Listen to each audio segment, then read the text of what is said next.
నాతో నేనే రమిస్తూ ఒంటరినై అనవరతం కంటున్నాను నిరంతరం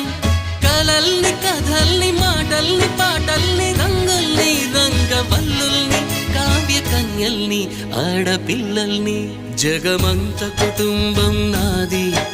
ఏకాకి జీవితం నాది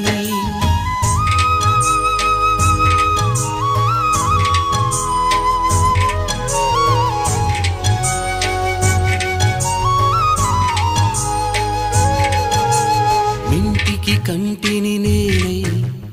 కంటను మంటను నేనే ఇంటికి కంటిని నేనే